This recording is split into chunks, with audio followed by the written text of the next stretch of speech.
Allergies primarily can be tested for in two ways: skin testing, which has always been the gold standard, and we can do blood testing. The advantages of the skin testing are we get the results immediately. In a skin test, we do individual scratches where we put a little bit of the allergen on the skin, and in 15 minutes we can see a redness and a raised wheal, and that suggests there's a positive reaction. In a blood test, we draw your blood and we send it to the lab, and it takes however many days, and they do a similar sort of thing in the lab where they're testing your blood against a variety of allergens to ultimately detect what you might be sensitive to.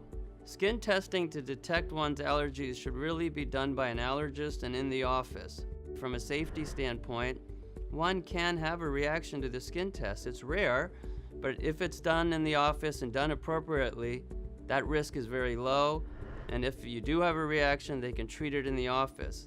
There are tests that one can get at grocery stores that are testing for a variety of things against foods, and these fall into the category of unconventional tests.